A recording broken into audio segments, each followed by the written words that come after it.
ماجہ کی روایت ہے، نبی صاحب نے ارشاد فرمایا یخرج الناس من المشرق فیوطئون للمہدی، کہ مشرق سے لوگ نکلیں گے جو امام مہدی کی راہ کو ہموار کریں گے۔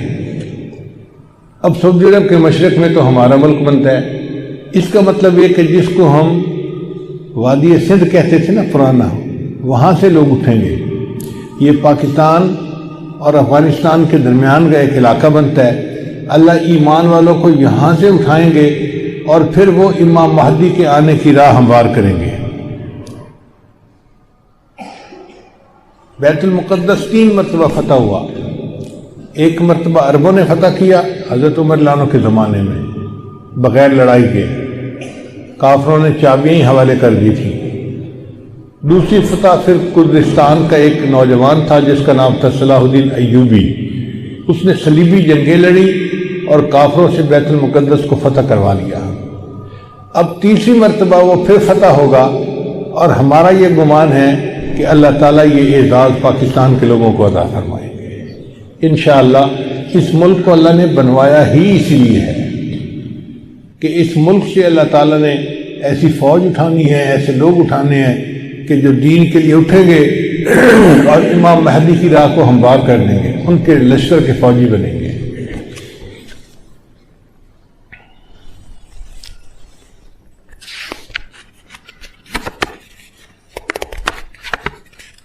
علامہ اقبال نے بہت خوبصورت شعر کہا ہے فارسی میں، خضر وقت از خلوت دشت حجاز آید بروں۔ خضر وقت سے مراد امام مہدی۔ خضر وقت از خلوت دشت حجاز آید بروں، کاروان زی وادی دور و دراز آید بروں۔ یعنی زی عظیم یہ کارواں جو ہے نا یہ دور دراز سے آئے گا اور حجاز کے اندر آ کر یہ برآمد ہوگا۔ حدیث مبارکہ میں بھی ہے کہ امام مہدی آئیں گے مگر وہ چھپے ہوں گے، اپنے آپ کو چھپائیں گے۔ پہلے مدینہ طیبہ میں ہوں گے مگر وہ وہاں سے مکہ مکرمہ اس لیے آ جائیں گے کہ لوگ مجھے پہچان نہ لیں، چھپ رہے ہوں گے لوگوں سے کہ لوگ مجھے دیکھ نہ لیں، پہچان نہ لیں۔ لیکن جب مکہ مکرمہ میں وہ طواف کر رہے ہوں گے تو وہ حجر اسود کے قریب آئیں گے تو ایک غیب سے آواز آئے گی کہ لوگوں یہ مہدی ہیں، تم ان کی بیعت کر لو۔ تو لوگ ان کے ساتھ بیعت کر لیں گے اور پھر ان کے ساتھ ایک لشکر شروع ہو جائے گا۔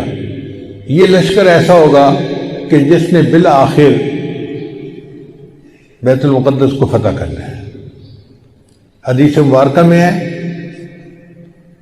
کہ کالے جھنڈے یہ لے کر لوگ اٹھیں گے اور وہ اس کو جا کر بیت المقدس کے اندر گاڑیں گے، یعنی امام مہدی کے ہاتھ پہ اللہ تعالیٰ بیت المقدس کو فتح کروائیں گے۔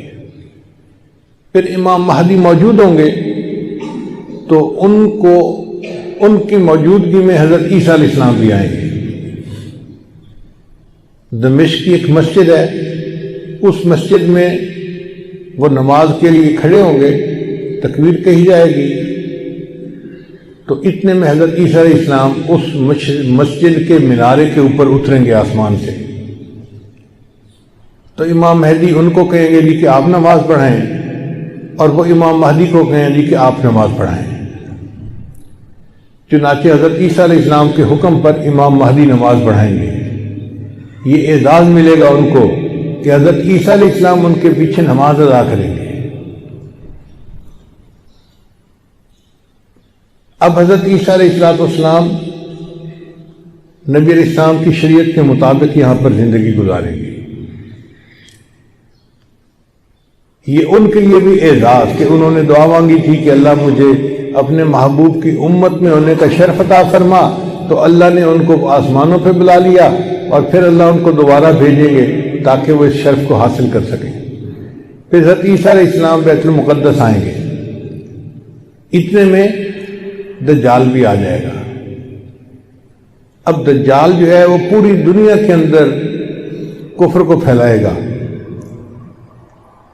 اس کے پاس ٹیکنالوجی ایسی ہوگی کہ بارش برسے گی، کھیتیاں زیادہ ہو جائیں گی، پھل زیادہ ہو جائیں گے اور لوگ اس کے پیچھے لگ جائیں گے مادی وسائل کی وجہ سے۔ بلکہ حدیث پاک میں آتا ہے کہ اس کی پیروی کرنے والی عورتیں زیادہ ہوں گی، کیونکہ عورتوں میں مادیت پرستی زیادہ ہوتی ہے، چمک دمک ان کو زیادہ کھینچتی ہے، تو یہ دجال کے فتنے میں زیادہ گرفتار ہوں گی۔ پھر حضرت عیسیٰ علیہ السلام کو جب پتہ چلے گا تو وہ دجال کی پیچھا کریں گے کہ اس کو قتل کریں۔ اب دجال وہاں سے بھاگے گا، تو بھاگ کے کہاں جائے گا؟ وہ اسرائیل جائے گا، اور وہاں پر ایک جگہ ہے، اس کا نام ہے باب لد۔ اس وقت بھی اسرائیل میں ایک ایئرپورٹ ہے، اس کا نام ہے لد ایئرپورٹ، شہر کا نام بھی لد ہے، اور اسرائیل والوں نے وہاں پر ایک دروازہ بنایا ہے، اس کے اوپر انہوں نے باقاعدہ لکھا ہے باب لد۔ 1400 سال پہلے نبی علیہ السلام نے فرما دیا کہ اس جگہ پر دجال پہنچے گا تو عیسیٰ علیہ السلام وہاں پر اس کو قتل کر دیں گے۔ بہت عرصہ میں یہ سوچتا رہا کہ دجال نے بھاگنا تھا تو کہیں پہاڑوں میں روپوش ہو جاتا۔ رشیا کے پہاڑ ہیں، دوسرے ملکوں میں پہاڑ ہیں، پہاڑی سلسلے تو بہت ہیں پوری دنیا میں، تو یہ مقام لد کا کیا معنی؟ بعد میں بات سمجھ میں آئی کہ لد کا جو ایئرپورٹ ہے نا وہ سپیس پورٹ بھی ہے، یعنی وہاں سے جہاز بھی اڑتے ہیں اور وہاں سے خلائی گاڑیاں بھی اڑ کے خلا میں جاتی ہیں۔ اس کا مطلب یہ کہ دجال یہ چاہے گا کہ میں لد پہنچوں اور وہاں سے سپیس شپ میں بیٹھ کے میں خلا میں چلا جاؤں، کیونکہ دنیا میں تو مجھے یہ نہیں چھوڑیں گے، تو میں یہاں دنیا سے چلا ہی جاؤں۔ تو اس کی کوشش یہ ہوگی کہ میں یہاں سے خلا میں چلا جاؤں، مگر اللہ تعالیٰ فضل فرمائیں گے اور عیسیٰ علیہ السلام اس کو اپنی فلائٹ لینے سے پہلے لد کے مقام پہ قتل کر دیں گے۔ پھر اس کے بعد عیسیٰ علیہ السلام بیت المقدس کے تخت پر بیٹھ کر پوری دنیا کے فیصلے کریں گے۔ پوری دنیا کی حکومت عیسیٰ علیہ السلام کے ہاتھ میں ہوگی۔ پھر عیسیٰ علیہ السلام صلیب کو توڑیں گے اپنے ہاتھوں سے، اور پھر یہود و نصارہ میں جو ان کی مخالفت کرے گا اس کو قتل کریں گے، حتیٰ کہ ایک ایسا وقت آئے گا کہ پوری دنیا میں ایک بھی بندہ غیر مسلم نہیں رہے گا، سارے مسلمان ہوں گے۔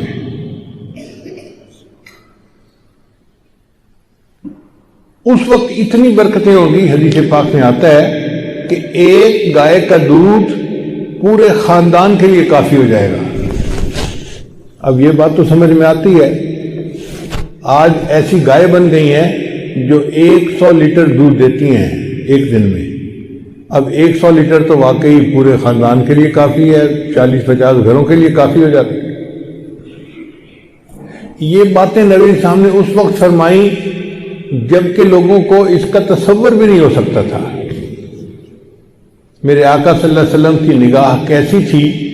یہ نگاہ نبوت تھی جو بہت دور دیکھ لیتی تھی، کہ 1400 سال پہلے بیٹھ کر ایسی باتیں کی جیسے آج اپنی آنکھ سے دیکھ کے کوئی بندہ بات کر رہا ہوتا ہے۔